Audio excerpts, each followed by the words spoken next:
Welcome to Conversations with Big Rich. This is an interview-style podcast. Those interviews are all involved in the off-road industry. Being involved, like all of my guests are, is a lifestyle, not just a job. I talk to competitive teams, racers, rock crawlers, business owners, employees, media, and private park owners, men and women who have found their way into this exciting and addictive lifestyle. We discuss their personal history, struggles, successes, and reboots. We dive into what drives them to stay active and off-road. We all hope to shed some light on how to find a path into this world we live and love and call off-road.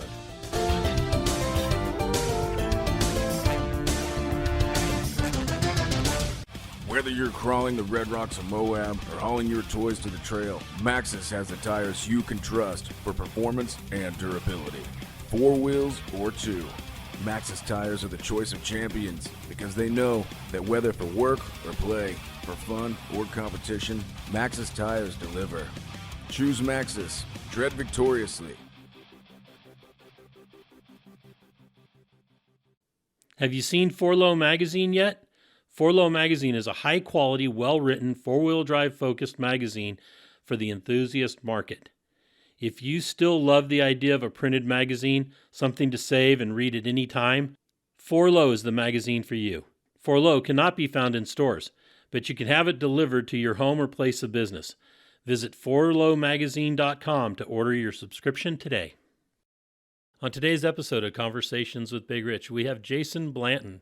Jason is an old-time rock crawler with Cal Rocks or We Rock. I'm not sure where the transition came in, but with him, but we will talk to him about that and his Ultra 4 racing and his career as a contractor and his life growing up. So, Jason, thank you so much for coming on board and spending the time recording with us.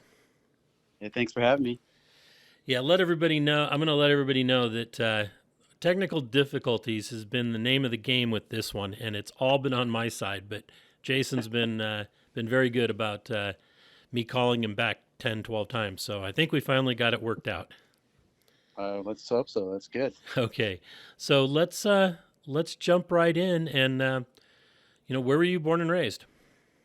I was born in Mesa, Arizona, and pretty much moved when I was a pretty young child up to Washington. So been living in Washington, Kirkland, Washington for my whole life, pretty much. Okay.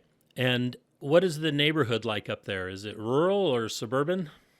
Very suburban. We live 4 miles from Seattle. It's, there's asphalt everywhere and you're 40 feet from your neighbors. It's not farmland by any means. And what took the family from Mesa to Kirkland?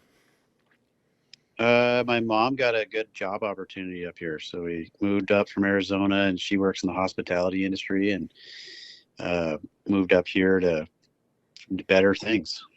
Excellent. And it's a great area to grow up in. I've spent a lot of time on the western side of the mountains there, and on the eastern side with the events out there. But good area to grow up in. Would you agree? Oh yeah, I've been all over the place and all over the world. It's a great place to live. It's a very mild place, It's like not super hot in summer, not super cold in the winter, but you'll get all the seasons and trees everywhere and lots of mountains close by. So a lot of stuff to do. So what was it like growing up there in Kirkland? What were the family activities? What were your activities? I did a lot of sports as a child.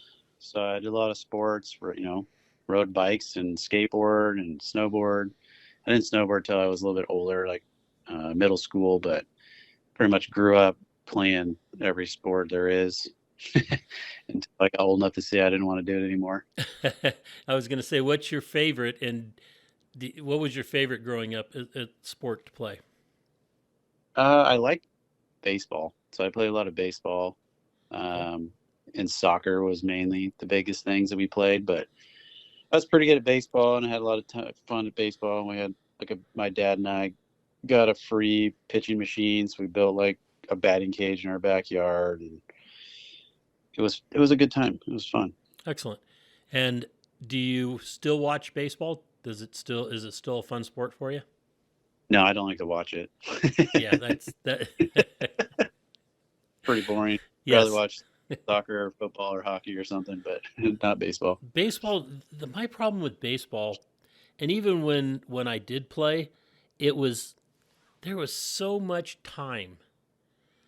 Like you were waiting for something to happen. I mean, if you're a pitcher and catcher, I caught, so there was, at least I was in the action, you might say. But it just seemed like, if you were an outfielder, you were waiting sometimes like all day long for something to happen. Oh yeah, I agree. It's kind of like I played pitcher and I was shortstop, and then I played a little bit of outfield.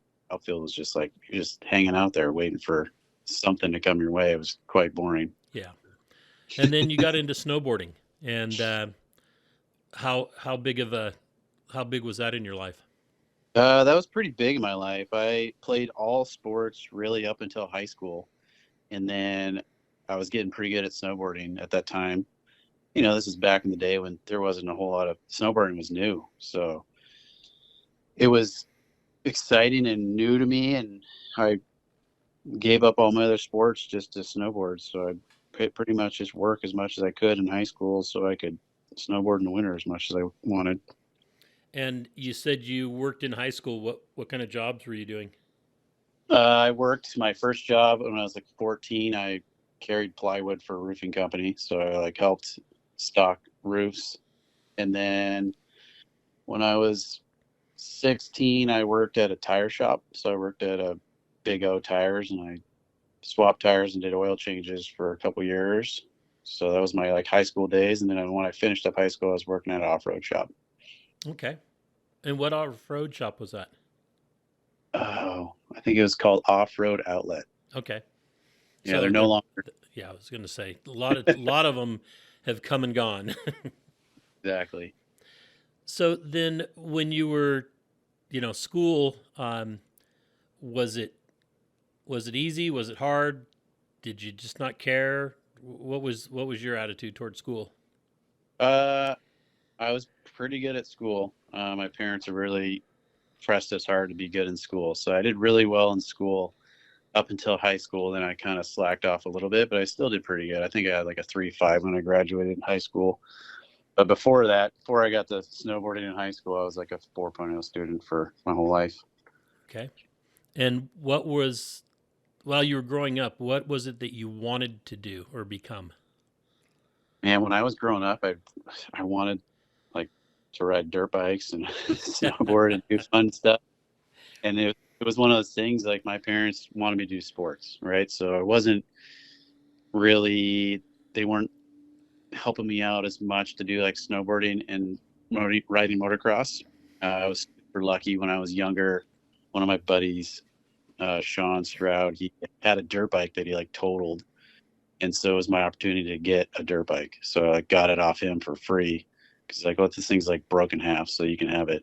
So I got that. And my dad and I fixed it all back up and got it running. That was my first dirt bike. And what was it? It was a KX 125. Okay, cool. And were you in high school at that point or grade school? I was in high school at that time. School. Okay. So first time I got a dirt bike. What was the first car that you were able to drive? My first car was my parents actually gave me. It was an 84 Bronco 2. It was baby blue and white. There you go. Styling. Yeah, it was pretty sweet. And I got that thing when they basically handed the keys over to me when I was 15. And they're like, all right, you can do whatever you want with it. So I bought a James Duff lift at the time. So I put a James Duff lift on it. So when I was 16, it was already lifted, and it was on 35-inch Thornbird. So it was pretty ridiculous, especially where we live. Yeah, but Thornbirds look cool. They look cool, but they were the worst tire. I mean, it stuck all the time. So did you have any problems with those huge tread blocks coming off? I never had problems because I don't think I had enough power at the time. So It just had little crappy V6 in it. And then yeah, that was when I was a sophomore, and then that only lasted about a year. I got bored with that. So then I took that. I met a guy that had totaled a 74 Bronco. So then I bought the axles off him. So I had a 44 swapped it, and a 9-inch rear. And then I put coil springs all the way around and 4-linked it. And then I found a 302 carbureted and shoved that in there.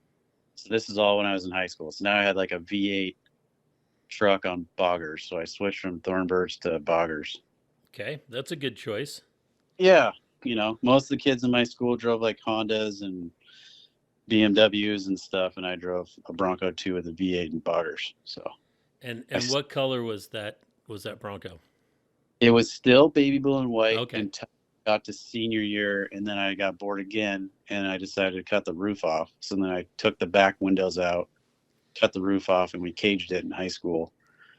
And then I spray painted it all like gray, and it had black scallop flames on it. It was pretty ridiculous at that time. And when did you? And that's the car you drove back and forth to school? Yeah, I drove it back and forth to school. Yep. Okay. How was it? How did your dates feel? That I'm sure you dated back then. So how were your dates feeling about climbing into something like that? I mean, they dealt with it, but it's kind of like I said, like where we live, it's just like uncommon to see that kind of stuff. I had like a couple friends that were into off-roading at the time, like handful of buddies I'm still friends with now. But yeah, it was odd, and people knew me because of my truck and all that kind of stuff. So, well, that's good.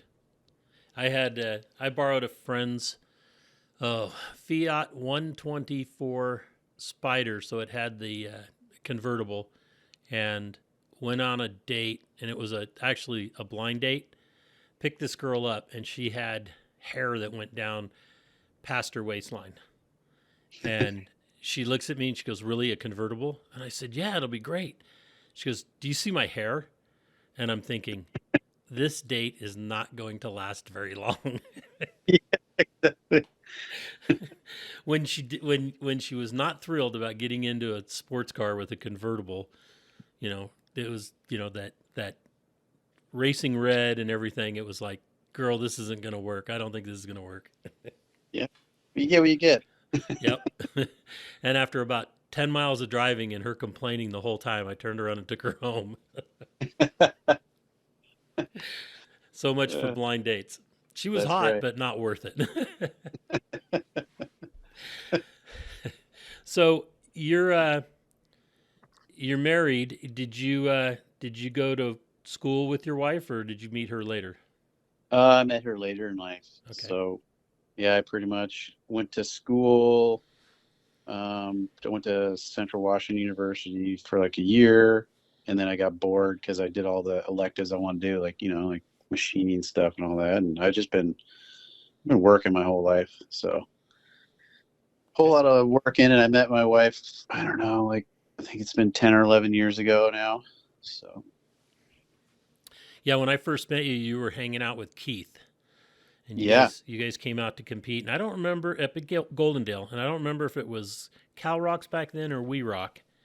I think it was We Rock. I think it was 2007 or 2008, and Keith and I built a buggy in my parents' garage, and that's the car that we competed in. Keith was actually the driver, right? And I was spotting for him. So that was our start of rock crawling. Okay, cool. And so yeah, that was We Rock at that time.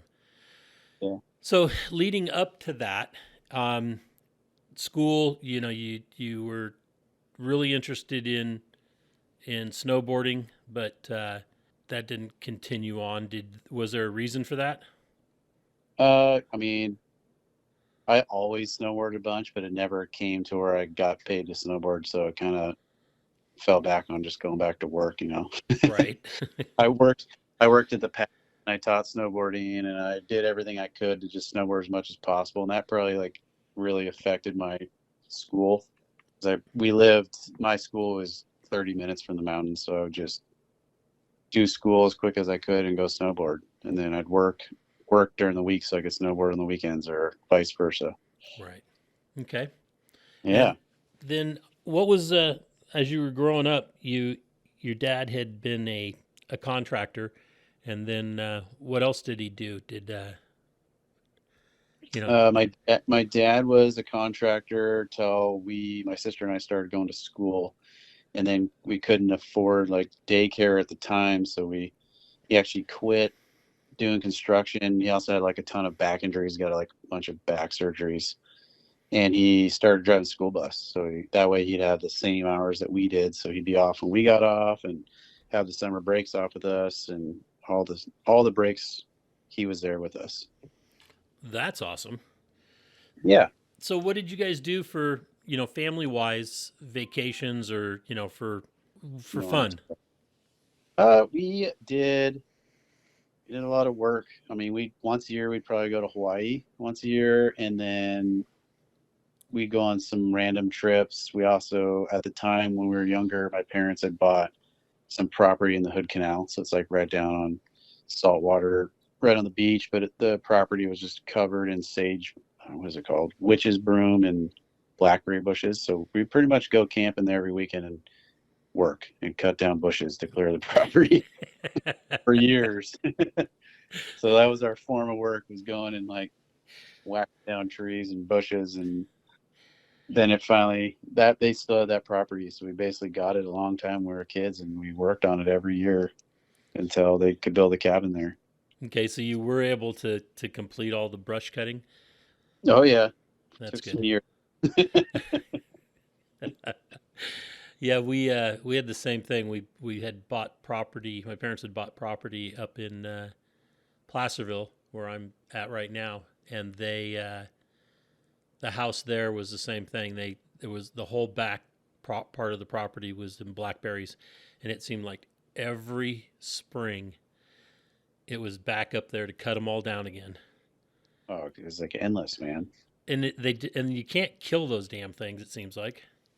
Right? You gotta take them all the way down to their like root ball to get them to stop growing. Right, and you can't use all the good chemicals that, because of the western states, they outlawed all the good chemicals that could actually kill that stuff. I just remember doing like, you would cut them all down, and then you get them dried out, and then you just have a giant like burn pile, and we would just burn it, and we were hoping like scorching the earth would kill the roots. So, how did you get? I mean, everybody else in your school and everything had, you know, cars. You were, one of the few that probably had 4-wheel drive, and you started modifying it. What what got you to want to do that? I don't remember exactly what got me into it, but I know like I'd always been playing around with a couple of my buddies, and they'd have, we'd always be like, we'd want to go dirt biking, we want to do like outdoor stuff, we'd go camping in the mountains and stuff like that, and got turned into, when I got my first car, it was okay, well, I already got this car, it's not a car, it's a Bronco too, so let's do something cool to it. So I did that, and I did some research and found all that stuff. And that's probably what got me into off-roading. I'm sure if I would have gotten like a car when I was my first car, if it was something I could have souped up to be a street car, I might have been more into street cars. But I really fell in love with off-roading when I was young, and just going out in the woods and being gone and away from everything and playing with my buddies. Cool. And how did the whole thing work out with Keith that you guys ended up building a rig? Keith, actually, his older brother, Sean, and Sean and I hung out all the time because he worked at the snowboard shop that I hung out all the time at. And he got into off-roading as well. And so we'd work on each other's cars in my parents' garage. And Keith at the time was way into bikes. Like, he's super good at riding BMX bikes. He's still really good at riding bike. So he wasn't really into fabricating. He would just come over and hang out in the garage and sit and watch us wrench. And so I remember when we were kids, and we would just be like, Keith, just sit there and watch us. Like, you need to figure it out. Like, we know you don't know anything. Just sit there. And it turned into him sitting there, and then all of a sudden he got all into welding and took some welding classes, and now he's like way better fabricator than any of us. So that's probably how he got his start, hanging out in our garage and watching us work, and decided that he wanted to start wrenching too, and that got him started into fabrication.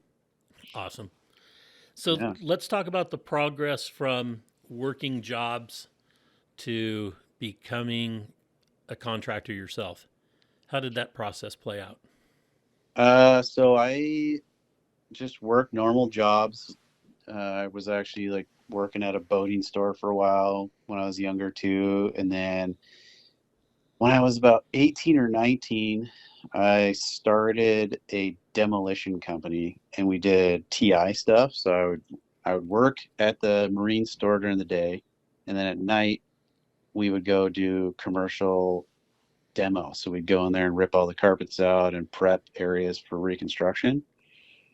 And that was like I was making good money. And my first truck that I've ever owned was a old, what is it? It was an old Kaiser that my uncle gave me, and that was my truck. That's what I used to like throw demolition debris in, and it had like drum brakes that sucked and a horrible engine. It was a manual transmission, and it had, it had a rag top. It was an old army truck, and that's what we used to haul debris for a good year or so. And then I figured out that sucked driving an army truck. So then I had to buy another truck. And the guy I was partners with at the time, he was going to school as well, and he got more sucked into school. So that demolition thing kind of faded away. And so I needed something else to do. And I'd grown up doing remodels for my parents. Just like I said, like we didn't do like a whole lot of traveling and fun stuff. We worked on a lot of things. So my parents would buy rental properties, and I would go and help my dad remodel them all. So I knew how to do it all. I just never took the steps to like do it on my own. And after the demolition company dissolved, I just got a phone call one day from one of my mom's friends. It's like, hey, your mom said that you know how to work on houses. Can you come remodel my condo? And it started like that. Had the Kaiser, I sold that, and then I was in a Honda. So I had like a Honda Accord at the beginning of my construction days when I actually started my construction company. Okay. And did you put a lumber rack on it? No, no lumber rack. I would, if I had to have like bigger supplies taken, my dad was always cool. And he's like, you can just take my truck, and he would let me borrow. I think he had an old Chevy dually at the time, and I would borrow that to like deliver supplies. And my parents actually let me borrow their chop saw and table saw to like start my business. And I bought them new ones when I could afford to get new tools for them, and slowly worked up to where I am now. Started with nothing in a Honda. Excellent. Excellent. And just following your social media, it looks like you're doing pretty well. And I'm proud of that. That's good. Yeah, we're busy. It's like more busy than I want to be a lot of times, It's like, the grass is always greener. You always see like other people are like, man, they're like had more time off and they work a lot. So there's between working and racing and my family, it's, I don't sit down much. If I sit down, I'm probably going to fall asleep. So I just keep going till it gets dark. Well, you're still a young man, so use all those hours you can. Because when when you get my age, you start going, man, I wasted a lot of time. I hope that when I get to your age, I'm like, let's just go wheeling. I'm like ready to hang out and not work my butt off, but we'll see how that goes. There you go. That's the place I'm at right now. So, and it's nice. It is nice. I'm jealous. You have a few years to catch up. So, yeah, exactly. So then, how did you come up with the name of your construction company? Like when I started, I was young. I was like 19 or 20 years old. So I was way into drinking at the time and partying. So my favorite drink was Crown Royal. So that's why I started my business, and it was Crown Construction because of that. I probably regret that now at this point. So I've been trying to do a couple like DBA changes in the past few years, just trying to be grown up again and have a better name. At this point, like people really don't even, I'm a referral based business. So I don't do any advertising or anything, and I couldn't handle the load if I did. So people probably don't even know my company name really. They just have my phone number and they get it passed along by all clients, and all my business is just people calling me up and, hey, this person told me you did work. Can you come do this? And we're slammed. So, well, that's great because at that point, when they're calling you and it's off of referrals, they know pretty much what you're going to end up charging for what they do, Yes. because their friend, they go, oh man, nice remodel, what'd that cost you? And then they ask who did it, what's the name, and they get in touch with you. So they're going into it, with the knowledge that what their bill could be. Yeah, 100%. I don't, if I go to a job and they're have me bid against other people, I typically, unless it's a big enough job, I don't even bid it. I'm just like, I'm just too busy to take on that work. So I don't typically bid against people, which is nice. I'm very lucky to not have to like fight that hard for the projects. So it's definitely, I've worked my butt off to get to this point, and I'm glad that I did. Well, and your detail must be phenomenal if you're not having to bid out against people. Yeah, I mean, I think the hardest part is that transition point where we're big enough now that clients like to hire me for me, right? But I can't be on every job every day, so it's tough on some people because they're like, well, we want you here, and I'm like, well, I have 8 to 12 projects, so it's just impossible for me to be here every day. I'm always in contact with my project managers and my guys, so I know what's happening. But to have that face to face with clients, I think some people like hire our company for me, so it's a difficult thing to figure out how to transition that portion of the company. I agree. I was a landscape contractor in the El Dorado County, Placerville, Sacramento area, and the same thing. I mean, I rarely had to bid against anybody, but I had 3 crews at one time going, and that was, I'd try to spend a little bit of time every day, in the morning hours to get the crews, making sure the crews were on point. But any more than 3, and I wouldn't have been able to do that. Yeah, I spent a lot of time driving. But Exactly. I do as best as I can, and I'm doing as best as I can with what I can, the amount of time that I have. So it's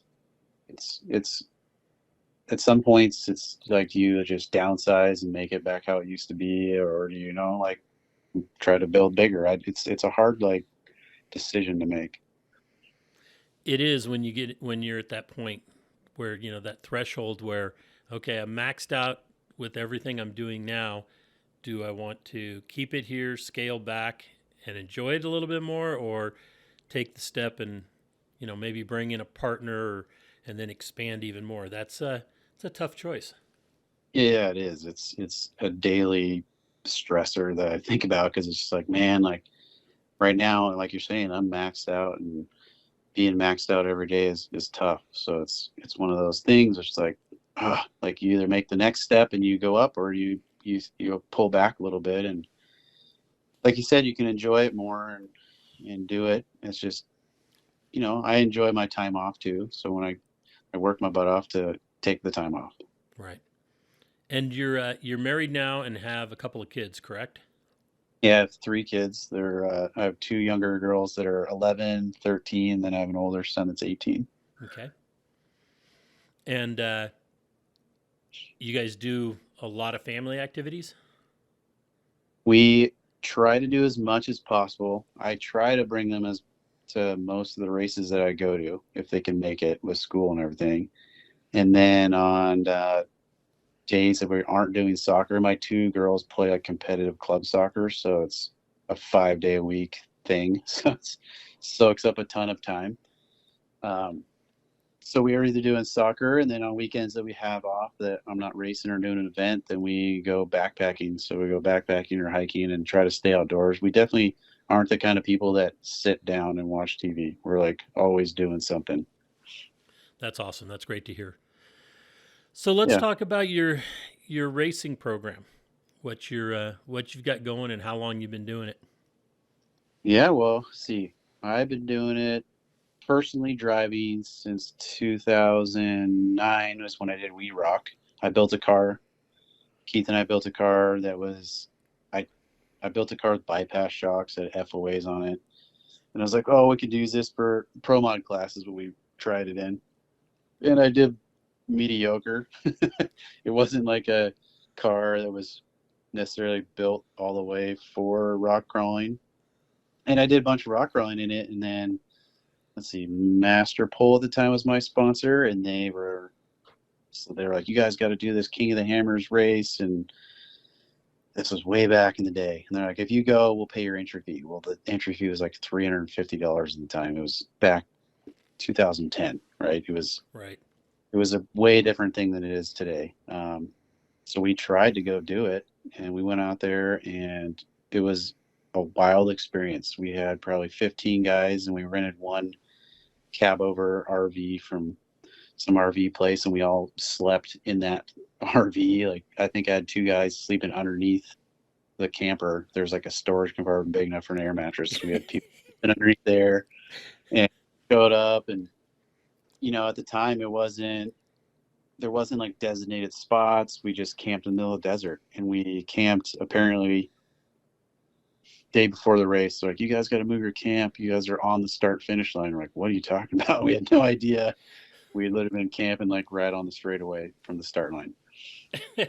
So that started our King of the Hammers experience. It was, I mean, I think we made it 40 miles, and we overheated about 10 times and sucked, and realized that we needed to do major changes to the car to actually do good at the Hammers. So that started my Ultra 4 career back then. Let's talk about that progress from that first race to when you built a new car, and what was the mind frame, the frame of mind going into that?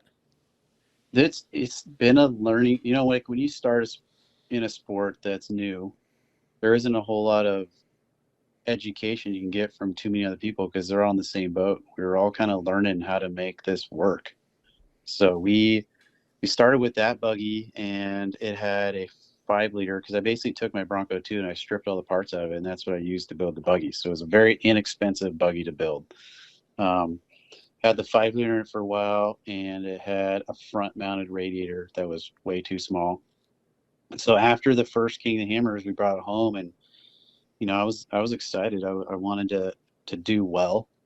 This was like a new challenge for us, and all my buddies they wanted to kill it too. So we took that buggy, and we pulled the 5-liter out, and then we put a junkyard 5.3 in it. We put a rear mounted radiator in it, put all kinds of cooling on it, because that's what we thought was the issue, was the cooling. So we'd only made it that far at the Hammers, and we realized that we just need cooling. So we put the engine in, put a bunch of cooling in, and then the next year we went. I think we finished the Hammers that year. So the following year in 2011, I believe we finished in that car.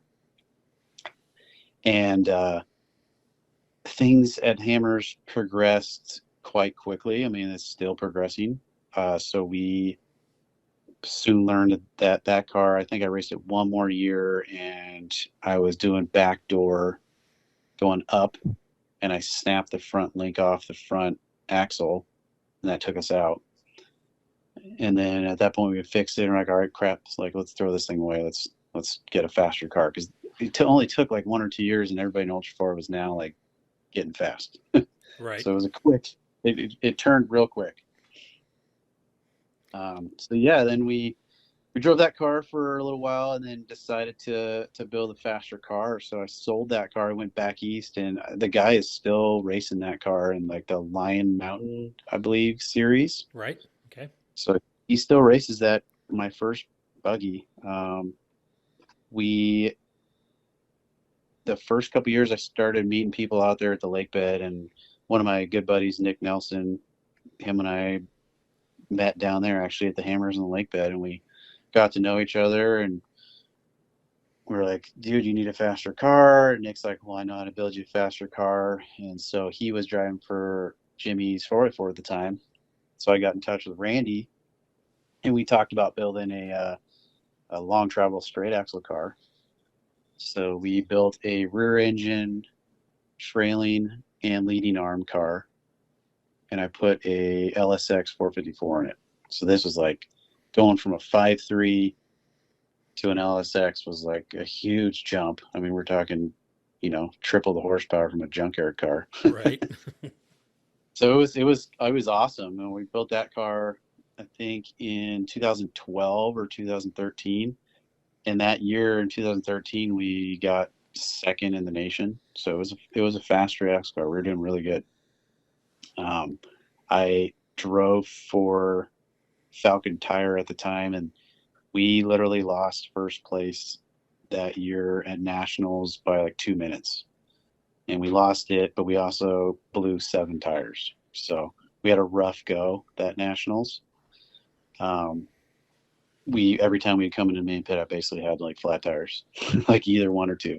Wow, that So sucks. it was a rough race. It was a really rough race. I remember that race really well because it was it was a wild one. Every lap, just driving back on a flat because we didn't want to stop. We were just like, I'm not stopping. I'm just going to drive on a wheel all the way through. Um, but yeah, that was the start of that. That was our next progression to race cars. So it was quite a jump. Car was a lot faster. I believe in 2014, I got picked up by Nitto Tire. So they saw us at nationals just struggling, and I believe it was Mel Wade was talking to Nitto at the time. They're like, "Did you see that guy? Like, he's super fast. Like, you need to put him on the team." Because I think Mel was on Nitto at that time, and that kind of got us the Nitto step in. All my other buddies and Jimmy's 4x4 were all on Nitto, so that was a good way for us to get in the program. And then you're still running. You have an IFS car now, don't you? I do, yeah. So I drove that straight axle car up until 2016, and then I sold it to the Chinese, and I flew to China, and I raced the King of China. So I raced in China that year. So a bunch of us went over there. It was like, I think Randy Slauson was there, and Tom Ways was there, and Nick Nelson came with us, and I think Brian Caprera was there, I believe. We all went over to China for the first time and raced over there in that car. And that's what got me, that race and selling my car is what got me the funds to build my IFS car. Okay. So And go ahead. oh no, yeah, it was a wild experience. China was crazy. I've heard some of the stories. Just the locals there were just absolutely amazed watching what you guys were doing. Oh, it was amazing. The locals were blown away, not really by me, but all my buddies, because they were like white guys with huge beards, like blew them away. So they wanted pictures all day long of dudes with beards. It was so crazy. And they built this. It was, if you think of King of the Hammers, but then you think of like luxury King of the Hammers, they built like this giant. I remember you go to like restaurants that had turf down and they had couches outside in the middle of the desert, and they had all this stuff. It was wild, but then it was also tons of bugs, and it was gnarly, and you're in the middle of nowhere, and the food was a little different for most people, so it was kind of getting used to your stomach. But it was a very cool experience, and I mean I don't regret going at all. I got to go to some crazy places. Like they had over there, it had these wealthy people would have private wheeling mountains. They owned like the whole mountain, and they built like a clubhouse, and we went to one, and they're like, yeah, you just go wheel wherever you want. We own this whole area. So we were just, they shipped all the cars there. We got a wheel there. It was incredible.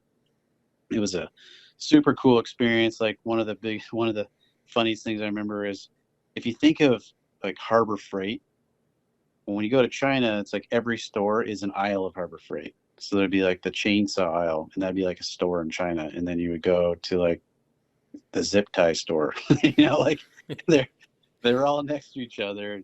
We went to one store and we're like, oh, we need to cut some tires because it was super sandy, and I was the only person to bring paddles. So that car like dominated on paddles, but they wanted everyone else to keep up. So we're like, well, let's just cut tires.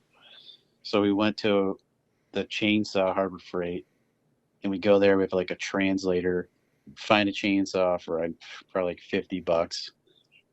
And I think it was Tom was asked the guy, like, well, how do you know if this thing works? And the guy just literally, like, I think he was smoking a cigarette or something, and just brings the thing outside and just starts the chainsaw up, in the street. It's like, here you go. This is your chainsaw. It works. And we use that thing to cut tires. That's that's amazing. So you guys are Yeah. grooving and cutting tires with a chainsaw. With a Harbor Freight chainsaw, we were out Harbor there. Freight chainsaw. Oh man, I would love to see videos of all that. That sounds pretty cool. I think I probably have a video of that somewhere. Back somewhere in my phone. I probably got that, but it was wild. It was super cool. I don't think I would ever go back to that area of China, but it was a very cool experience. It's just a different.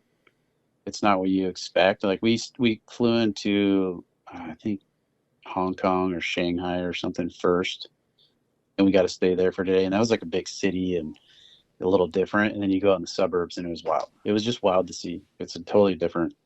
You know, it's not the U.S. at all. Right, right. We're spoiled over here. So you came back out and rock crawled at We Rock this year. Yeah. I really appreciated that, and it was good seeing you. Hadn't seen you in quite a while. What'd you think of going slow again? Oh, I really enjoy it. I have so much fun. I haven't had a rock. I've never really had like a real rock crawler until this year. I had my buddy James Tracy builds a lot of portal cars that actually probably compete in We Rock. But I was like, dude, I just want a buggy that I can pre-run the hammers in and I can go play in. And so he built me a four-wheel steer buggy that we put like a 500 horse LS in it. And then I used some parts from race cars. It's got a Turbo 400 in it and an Atlas and Spider Tracks and 40 spline. And I've had so much fun just going back to like the roots of wheeling this last year. It's been incredible. And then going to We Rock, it was fun to just get like I did okay. I think we got like fourth, but just to see how like incredible it's a totally different form of off-roading, right, than Ultra 4. Like, you know, in the race car, you going up rocks and it's a point and shoot game. It's like I'm going to pick this line and I'm going to muscle my way through this line. And that's how I'm going to get through it in a big ass race car. When a crawler, it's like you're just finessing and working your way through. And then you throw freaking cones in there and it's like, Jesus, this is crazy. Yeah, you don't get to pick your own line. Yeah, it's a totally different thing. And it was a lot of fun. It's challenging. And I had a great time. I've had a great time wheeling with it's wild how there's like a separation between like rock crawlers and my like race buddies, right? Like I have like the family when we go racing, I know everybody, but I haven't hung out with rock crawler people in a long time. And it's like these are all people that I started when I was young wheeling with, and they still are out there wheeling, and they came out to the comp and they're competing as well. And it's cool to see them again. It's like I lost like a decade of seeing these guys, and now we're back at it playing with each other in the rocks. Right. And a lot of the guys that like yourself that come back out and experience it again realize, what guys have told me is that it's like what I miss about the rock crawling while we're racing is that personal interaction all day long. During the racing, you're constantly working on the car. Your sole focus is to get that thing on the racetrack, and then maintenance and everything else you have to do beforehand and after, right after or during. And so it's a lot harder to socialize with a bit larger group. And with the rock crawling, it's so much more laid back. 100%. Like I totally agree. That's a great analogy. I mean, it's when we're racing, it's me and my crew, and we're just thrashing in the car. And even at Hammers, I mean, you're there for 2 weeks of the Hammers, and I see the guys, my buddies and stuff. But it's mainly in passing when we're like running around trying to find parts, or like trying to sign up or get everything ready for the race. That's when you see everybody, you stop and chat with them, but you don't really get to like hang out.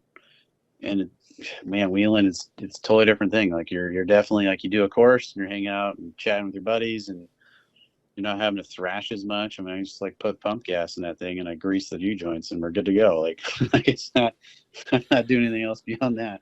Exactly. For me, King of the Hammers, I think, and Dave has done a phenomenal job with that style of rock sports. I mean, he's built something that's just pretty insane, and everybody has bought into the whole concept and everything. But with me, it's always been about the people. So when I go and hang out, when I was the last couple of years that I went to the Hammers, it was I'd go walk by the fire at night, and I knew nobody. Yeah. Everybody I knew was in their pits working or hanging out. If they weren't working, they were hanging out in the pits, with their group, their team, and maybe there'd be a couple, one or two other teams hanging out with them and stuff. But it just didn't seem like there was that much, like what there is in rock crawling, where everybody's there all day long. You're together in the evenings, and it's just more social time, I guess, is what it is. And it just, for me, without being part of one of the race teams or working for Dave, it just became too much of a hassle. It wasn't as fun, I guess. Yeah, it's definitely different. I mean, in the early years of Hammers, there was always people at the fire pit, and you're always hanging out and partying together. And then, man, it's turned into, it's serious. I mean, we're there to win, and we're there. It's business. It's full on business.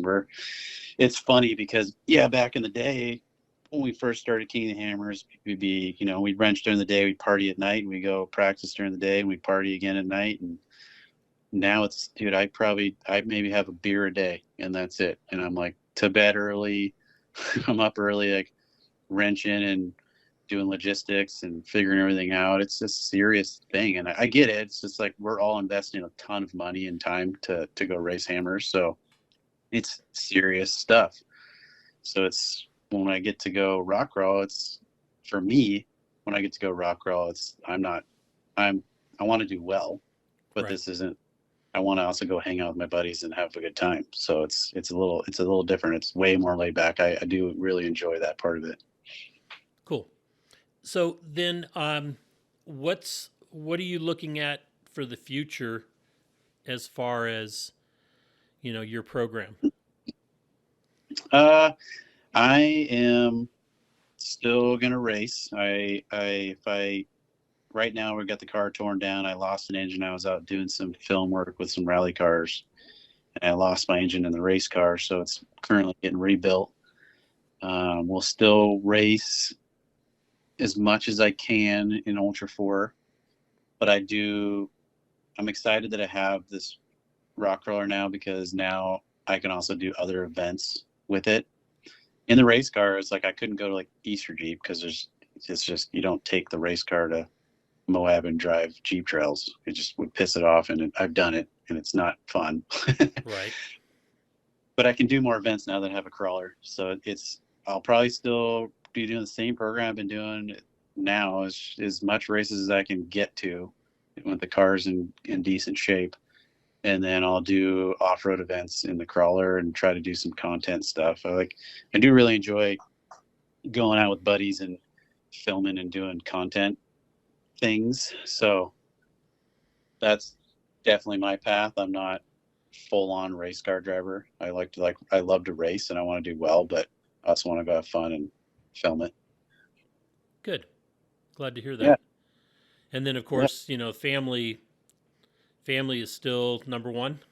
Family is number one. So if I get in the races I can get in that fit in our schedule, but yeah, family comes first. So whatever we can do with the family, and like that's why I try to kind of involve them in racing. Like my girls, I've taught them how to drive the crawlers. They start on the crawler, and they're out there when we have time to take them out, and they're learning how to wheel and stuff like that. So it's cool to try to get them a little bit into the sport. And when I get to go to races, I bring them, and they can enjoy some sort of vacation, unless it's in the middle of nowhere. Right.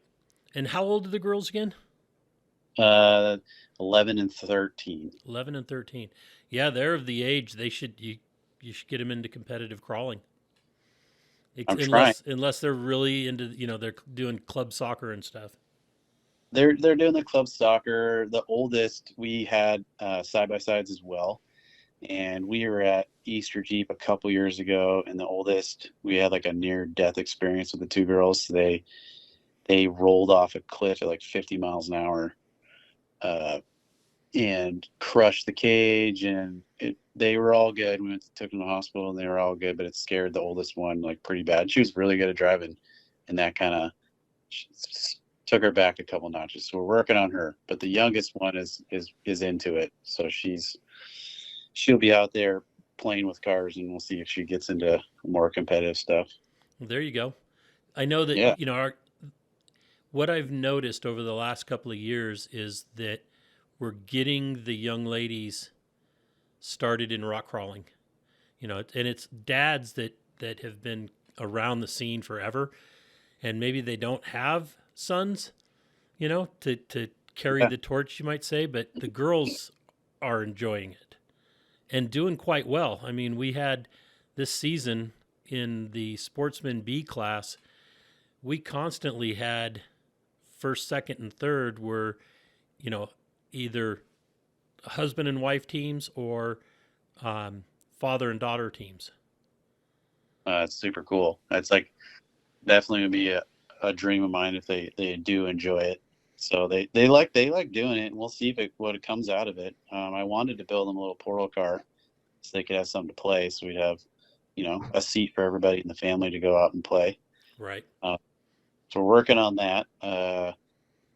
And if they enjoy it and they want to do it, I'll definitely take them around and they can do it. I'm not going to hold them back. That's for sure. Cool. That's good to hear. So yeah. What, I saw some pictures on social media, you guys on a boat. Do you own a boat, or were you guys just out with somebody else? No, I don't own a boat. I wish I did, but we go on friends' boats. Okay. I was saying, man, that's a lot of toys if you're doing the racing boats and, and rock crawling. Definitely. I would love to get like a wakeboard boat, because I used to wakeboard a ton and I used to surf a lot.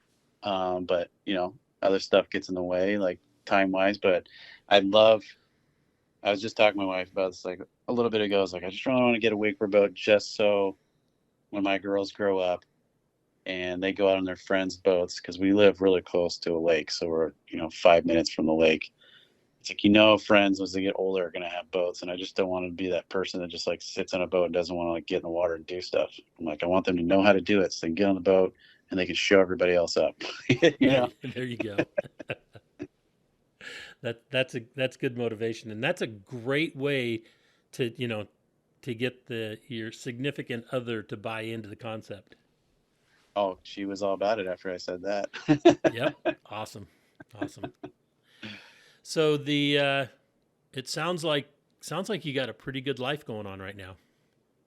It's pretty good. It's busy. You just gotta, it's just a daily grind. That's the only thing. We got to do fun things, but you got to like earn it kind of thing. So our weekdays are full of work and soccer, and then we try to fill our weekends up. So hopefully we can keep going with it and just power through it and have as much fun as we can and travel as much as we can while we can and enjoy it. So I'm hoping that, in 5 to 10 years, I can slow things down a little bit with the business and actually enjoy more than we already do. Excellent.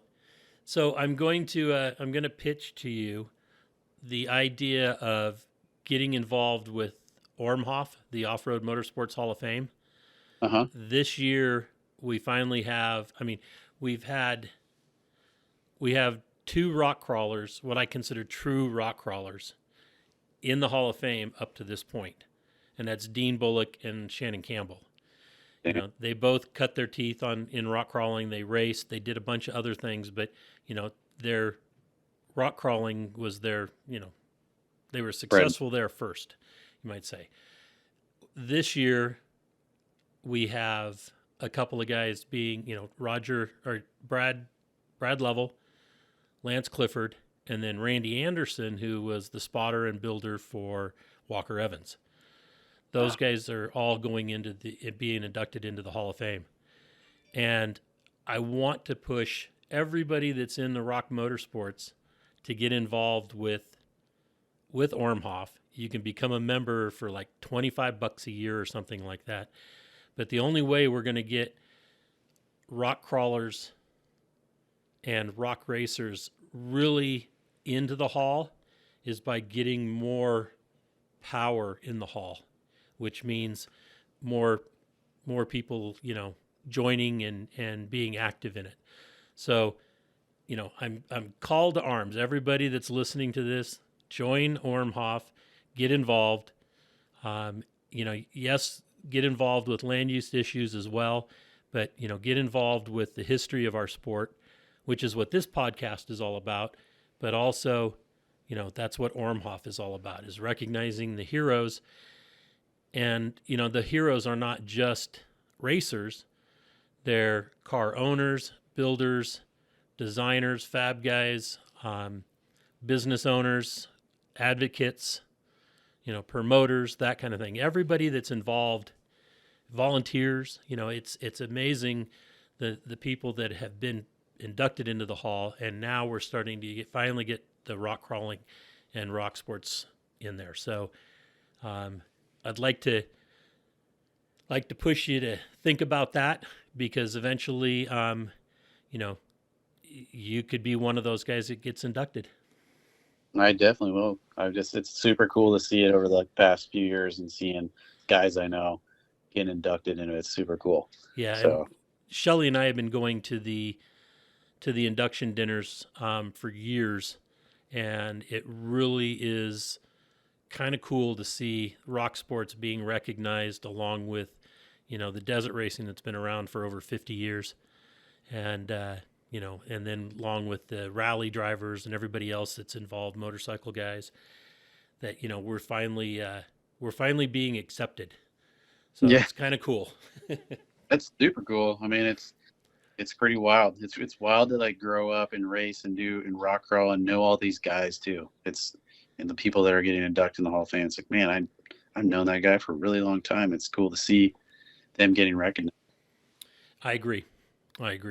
So is there anything that we haven't touched base on that you'd like to talk about, or you want to share? I don't know, man. I'm just racing and trying to have fun as much as I can. I don't know much beyond that. Hopefully I'm out there at Re-Rock some more. How about if somebody wants to get involved with say a team that's, or become a driver, or that, a competitor, or even just a part of a crew for an Ultra 4 team, what would you suggest their avenue be? If you wanted to become a driver, I would definitely start out with a lower class. These days I wouldn't jump straight into the limited class. It's just insane. So it'd be good to get into one of the other classes. So there's a lot of cars out there for sale. And so buy some car that's already kind of ready to go. And you may have to like deal with some of their gremlins, but you're not starting from scratch. At least you're just dealing with a few things. Right.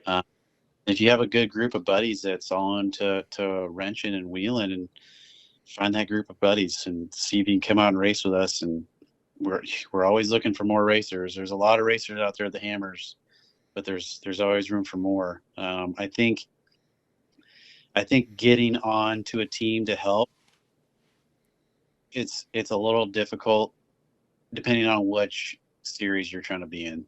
If you're trying to jump right in and like help with the unlimited guys, a lot of the unlimited guys now have like teams, it's like legit. But you can definitely come and help out and see how it all works and talk to guys. And if you haven't been to the Hammers before, it's like a bucket list thing to come check out and walk around and talk to people. I mean, it's an experience all on its own. Right. And don't go by what I said about, I don't have as much fun at the Hammers any longer because I'm jaded. I've been doing it for so many years. Yeah. I mean, I started hanging out in the Hammers in 99, I think it was, actually 98. And, I'm over certain things as you get older. But again, I'm yelling at people to get off my lawn, and, out at the marina, I'm always, I'm the wake police too. So, that's what happens when you get older. You get less tolerant of things. But yeah, the Hammers and King of the Hammers is a bucket list item I think Yeah. everybody that is a wheeling fan of any type, should be out there at least once and experiencing it. Yeah, 100%. You could bring anything out there at that point. Like the hammers, you could drive a car out there to the lake bed. But even if you have an overlander or whatever, just come out and experience it once. Like I always tell people, they're like, "Oh, I've been meaning to come out. I've been meaning to come out." I'm like, "Dude, you just got to come once. You got to come see it and just see how crazy it is." The craziest part is most people that haven't been there don't know what it came from. And like we've been there so long, we've seen it grow, and now it's insane. Like I probably don't even leave the pit at night ever anymore. Like It's like Mad Max. yeah, It really is. It's insane out there in the general population, especially close to town, to Hammertown. Everybody's partying, everybody's having a good time. It is a wild scene, that's for sure. it's definitely wild. And if you haven't been, like, I would just say, like, just be smart, because there's a lot of people out there and you don't know what other people are going to do or how much they've been drinking. And it's just kind of the thing where it's like camp in a safe spot. It's like going to the dunes on a big weekend. You just got to be like safe and be smart about what you're doing and make sure you're well seen at night, and just come out and enjoy it and don't make it dangerous. Yeah, if you're walking around out in the Hammers area at night in dark clothing with no light on or no reflective light, it's not a smart move. Definitely not a smart move. Not anymore. Not anymore. There's way too many people out there. Well, Jason, I want to say thank you so much for the hassle that I put you through trying to get this recording equipment to work, whether it be phones or cords or my P4 recorder anyway. But we got it worked out. We got an interview in, and I want to say thank you so much. Oh, of course. I appreciate it. It was cool to see you at the last comp and just catch up, and I'm happy to jump on here anytime and talk. Excellent. Well, have a great day. Hopefully I get to see you pretty soon, and it was a great talk. Thank you. Yeah, thank you very much. You too. All right. Take care. Okay. Bye. Well, that's another episode of Conversations with Big Rich. I'd like to thank you all for listening.